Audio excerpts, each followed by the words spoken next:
There really is only one other location in the world where you can drive a wide variety of roads like here in South Africa, and that's California.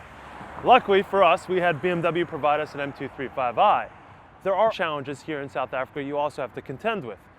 Safety risks, fuel, and the fact is, when you go out into the mountains, when you go out into the deserts, you're all alone. There is no cell reception, and a car passing by may happen once every 3 hours. But if you like that type of adventure, this is the place to do it. There is no other place like South Africa.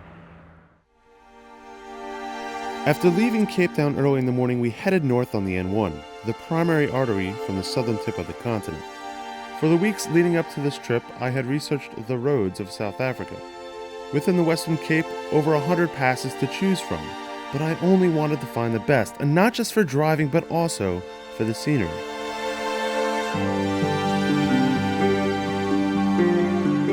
Our trip north took us to the Huguenot Tunnel. Finished in 1988 after 4 years of construction, and one of the largest roadway projects in South Africa.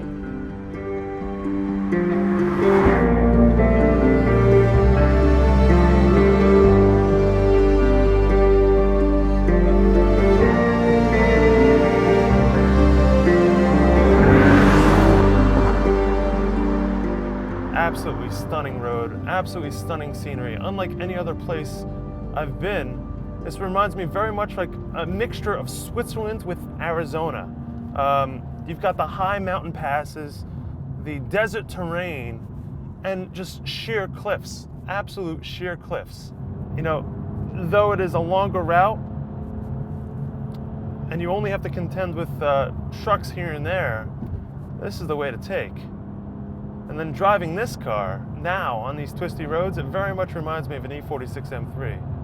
It's very good.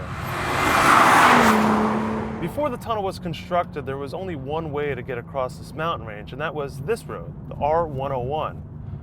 Now, driving it, still to this day, any hazardous materials have to take this route. They can't use the tunnel, which is a smart move.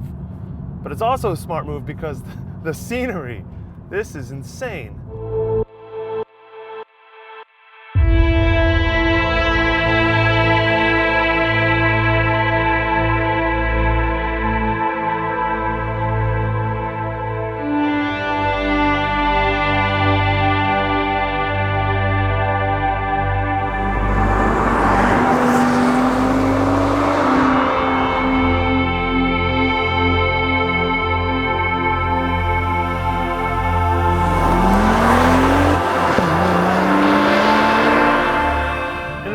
Like this, to me, the most important thing is visibility. If you can't see what's coming up ahead of you, it's not a safe and enjoyable drive. When you have the visibility, you have the confidence, and you know where your braking zones are, it makes for a great driving experience. This road provides that visibility. Another important point about driving on this road is that because trucks use it, there are plenty of places to pass. They provide those opportunities. So when you want to get on it, you have the chance. With a few more twisty sections and a BMW eager to tackle them all, we headed north towards the plains.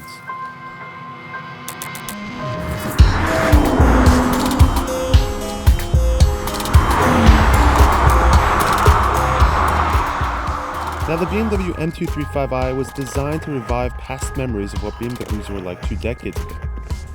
Rear-wheel drive, a motor looking to be strung out, and that distinct BMW-defined handling. This top-level 2 Series is likely to outperform M cars from a decade ago.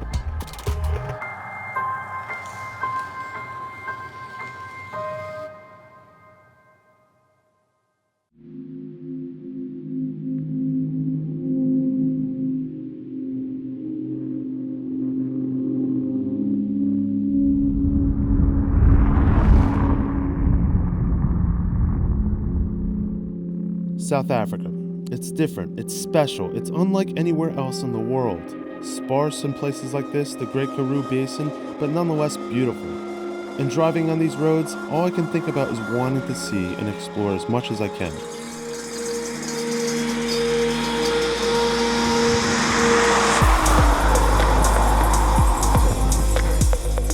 And And that's what makes this place so special. Not only do you have terrain that looks like so many different places around the world, but you also have climates that range from actually pleasant weather down here, just a bit windy, to there.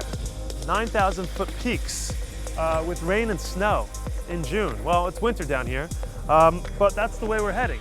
And we're on this road, the Franschhoek Pass. It goes from the plains of the Western Cape through the mountains south towards Cape Town. Now, before 1822, this was the most direct way to get over the mountains to the southernmost tip of the African continent. Now, for you car enthusiasts, this is actually a very important road for car manufacturers because during the hot weather months, January and February, about 40 miles that way are the deserts, hot weather testing material. So you've got manufacturers who fly the cars down to Cape Town, drive this road, up hot weather testing, and at night drive back down. So in those months, you're actually going to see quite a few prototypes on this road.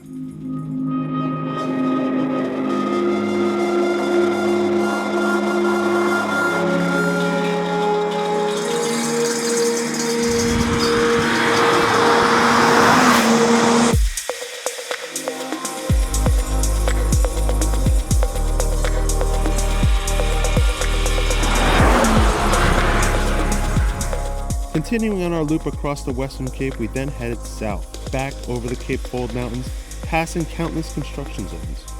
A reminder that South Africa is still a growing country, as seen by their GDP, doubling in the past decade.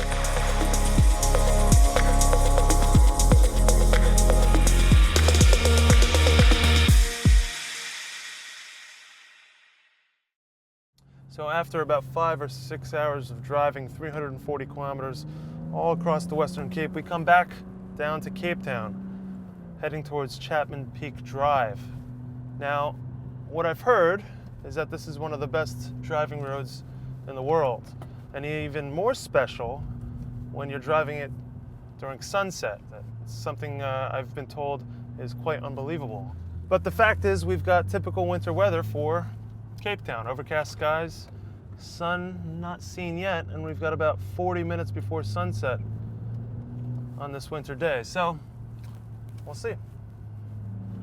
It's only about 12 or 13 kilometers long, but even looking ahead, well, yeah, it just cuts along the mountainside. And on the right, yeah, you've got 200, 300 meter drop off right into the ocean.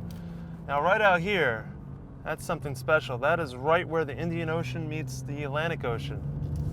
It's a very cool place to be. Southernmost tip of the African continent, just a few miles that way. Certainly beautiful views, but you are exposed out here. There is no guardrails. Yeah. You make a mistake here, you're going off into the ocean, not just down a hill. You know, within 5 or 6 hours, we've driven across 4 different passes through 3 different climates, everything from deserts to near snowy conditions at the top of passes, really cold, and then you come here, right down to the ocean's edge, where the Indian Ocean meets the Atlantic Ocean. I don't think anywhere else in the world can provide so many different environments for driving.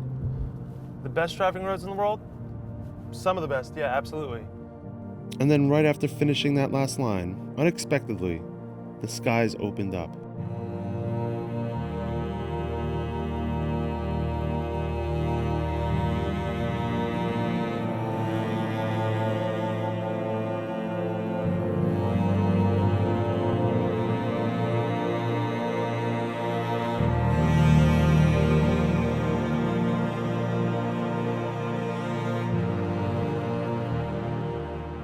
What happened next, just around the next corner, revealed the true beauty and nature of South Africa.